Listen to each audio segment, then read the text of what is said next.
প্রিয় ছাত্রছাত্রী, যারা 2025 সালে দ্বাদশ শ্রেণীতে অর্থাৎ উচ্চ মাধ্যমিক পরীক্ষায় বসতে চলেছ, সাবজেক্ট রেখেছ পুষ্টি বিজ্ঞান অর্থাৎ নিউট্রিশন, তাদের জন্য আজকে আমি এই ভিডিওতে আলোচনা করব প্রতিটি মার্ক, তার কাঠামো, কোন কোন প্রশ্নগুলো খুবই ইম্পর্টেন্ট, কিভাবে তৈরি করবে আলোচনা করে দিচ্ছি।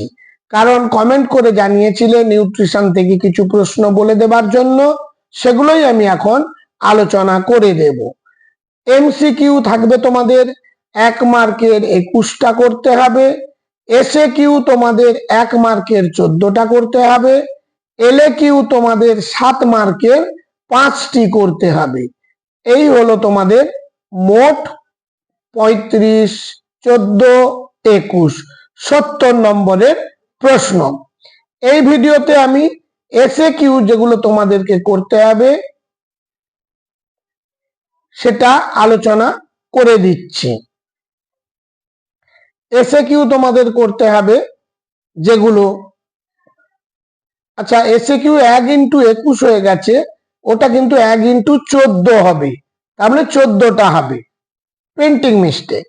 যাই হোক, 1 প্রশ্ন, ব্রাইন কি, ব্লাঞ্চিং কি, এফটিটি কি, কোএনজাইম কাকে বলে, একজন প্রাপ্তবয়স্ক পুরুষ ও মহিলার বিএমআর কত, রক্তে ফ্যাট কি কি রূপে উপস্থিত থাকে, খাদ্য সমীক্ষা কি, পার্নিসিয়াস রক্তাল্পতার কারণ কি, রেটিনায় উপস্থিত 2টি আলোক সুবেদী কোষের নাম করো, ইউনিসেফ ও সিএসএসএম এর সম্পূর্ণ নাম লেখো, ম্যালথাসের জনসংখ্যা তত্ত্ব কি, সিএআরই এর সম্পূর্ণ রূপটি লেখো, ভেজাল খাদ্য কাকে বলে, কোয়াশিওরকরের কারণ কি, পরিণত দুগ্ধ কি, ডায়েট থেরাপি কাকে বলে, কোলেসিস্টাইলিস কি। প্রতিটি বাছাই করা প্রশ্ন তোমাদের চ্যাপ্টারগুলো থেকে, তাই ভালোভাবে তোমরা তৈরি করো। যদি কমেন্ট করে তোমরা জানাও যে এই এসএ কিউ গুলোর উত্তর তৈরি করে আপলোড করে দিতে হবে, সেটাও আমি করে দেব। তবে যারা চ্যানেলে নতুন তারা চ্যানেলটিকে সাবস্ক্রাইব করে পাশের বেল আইকনটি ক্লিক করে রেখো, তাহলে তোমারই প্রয়োজনীয় কোনো ভিডিও আপলোড করলে সঙ্গে সঙ্গেই নোটিফিকেশন পেয়ে যাবে। আর বন্ধুদের মধ্যে প্লিজ শেয়ার করতে ভুলে যেও না। বহু সংখ্যক বন্ধু বান্ধব আছে যারা আর্থিক অনটনের কারণে কোনো প্রাইভেট টিউটর কিংবা কোনো কোচিং সেন্টারে যেতে পারে না, তাহলে তারাও বিশেষ উপকৃত হবে। পরবর্তী প্রশ্ন দেখো, হুর সুপারিশ অনুযায়ী ওআরএস এ সোডিয়াম ক্লোরাইডের মাত্রা কত, শিশুকে বদলি খাদ্যে অভ্যস্ত করানোর 2টি কারণ লেখো, মাতৃদুগ্ধে উপস্থিত অনাক্রম্যতা প্রদানকারী উপাদান কি কি, খেসারির ডালে কোন ক্ষতিকারক পদার্থ আছে, ক্ষতিকারক আছে, ক্ষতিকারক হবে পদার্থ আছে, গর্ভবতী নারীর দৈনিক আয়োডিনের চাহিদা কত, মাতৃদুগ্ধে উপস্থিত লাইসোজোমের কাজ কি। পরের প্রশ্ন, কোলোস্ট্রাম কি। পরের প্রশ্ন, অ্যাসাইটিস কি। পরের প্রশ্ন, গোবি জিওবিআই কি। পরের প্রশ্ন, অগ্নাশয়কে মিশ্র গ্রন্থি বলে কেন। পরের প্রশ্ন, আরকিউ বা শ্বসন অনুপাত বলতে কি বোঝো। পরের প্রশ্ন, ব্রোকার ইন্ডেক্স কি। পরের প্রশ্ন, গ্লুকোনিওজেনেসিস কি। পরবর্তী প্রশ্ন, মিশেল কি। পরের প্রশ্ন, সদ্যজাত শিশুর দৈনিক কত তাপশক্তির প্রয়োজন হয়। পরের প্রশ্ন, অ্যামিনো অ্যাসিড ভান্ডার বলতে কি বোঝো। পরের প্রশ্ন, কাইলোমাইক্রন কি?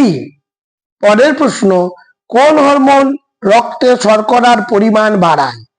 পরের প্রশ্ন, কাইম ও কাইল কি?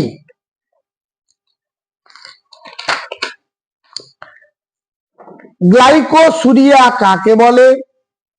লালা ক্ষরণকারী গ্রন্থিগুলির নাম করো। ট্রান্সমিথাইলেশন কি? আরডিএ পুরো কথা কি? দেহের কিটোন বডিগুলির নাম করো। সিএফটিআরআই কবে ও কোথায় প্রতিষ্ঠিত হয়? রক্তের স্বাভাবিক কোলেস্টেরলের মাত্রা কত? ভিনিগারের অপর নাম কি? এনজিও পুরো কথা কি? আয়োডিনের অভাবজনিত দুটি সমস্যা লেখো। এই গেল তোমাদের এসএকিউ 1 মার্কের 14টি প্রশ্নের উত্তর। এবার তোমাদের 7 মার্কের যে 5টি প্রশ্নের উত্তর তোমরা তৈরি করবে, কোন কোন প্রশ্ন সেগুলো আলোচনা করে দিচ্ছি। 1 দাগ, শিশুকে বদলি খাবারে অভ্যস্ত করানোর প্রয়োজনীয়তা কি? এক্ষেত্রে কি কি অসুবিধার সম্মুখীন হতে হয়? শিশু তোলা খাবার তৈরির ক্ষেত্রে কি কি সাবধানতা অবলম্বন করতে হবে? মার্কস ডিভিশনও লিখে দিয়েছি। এইভাবেই কিন্তু তোমাদের প্রশ্নগুলো 7 মার্কের আসবে। পরের প্রশ্ন, মধুমেহ রোগ কত প্রকার ও কি কি? উদরাময় রোগের প্রতিরোধক ব্যবস্থা সম্পর্কে লেখো।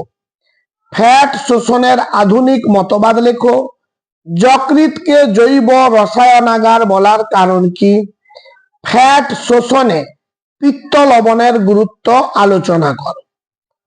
পরের প্রশ্ন, প্রোটিন জাতীয় পদার্থের বিপাক আমাদের দেহে কি রূপে ঘটে লেখো। 5 দাগের প্রশ্ন, অরিনিথিন চক্রের অপর নাম কি? এই চক্রটিকে অরিনিথিন চক্র বলে কেন? প্রবাহ চিহ্নের সাথে চক্রটি বর্ণনা করো। পরের প্রশ্ন, রোগ প্রবণ শ্রেণী বলতে কাদের বোঝায়? পরিবারের সুষম খাদ্য তালিকা প্রস্তুতিতে বিবেচ্য বিষয়গুলি কি হতে পারে? পরের প্রশ্ন, সম্পূর্ণ রূপ লেখো। আইসিডিএস, এমডিএমপি এদের মধ্যে যে কোনো একটি সম্পর্কে সংক্ষেপে বর্ণনা করো। পরের প্রশ্ন, মাতৃদুগ্ধ ও গোদুগ্ধের পুষ্টিগত পার্থক্যগুলি আলোচনা করো। মাতৃদুগ্ধ পানে মায়ের কি কি শারীরিক সুফল লাভ হয়? পরের প্রশ্ন, পুষ্টি শিক্ষা কাকে বলে? পুষ্টি শিক্ষায় রন্ধন প্রণালীর গুরুত্ব আলোচনা করো। খাদ্য সংক্রান্ত ভ্রান্ত ধারণাগুলি লেখো। এবং লাস্ট প্রশ্ন হলো, গর্ভাবস্থায় একজন মহিলার শারীরিক সমস্যাগুলি লেখো। গর্ভবতী মহিলার পুষ্টিগত চাহিদা সম্পর্কে ধারণা দাও। এই 10টি প্রশ্ন মাত্র, তোমরা তৈরি করে যেও। তোমাদের কমন অবশ্যই আসবে, এইটুকু জানালাম। সবশেষে চ্যানেলটিকে সাবস্ক্রাইব করে বন্ধুদের মধ্যে শেয়ার করতে প্লিজ প্লিজ ভুলে যেও না। আজ তাহলে এই পর্যন্ত, দেখা হবে পরবর্তী ভিডিওতে।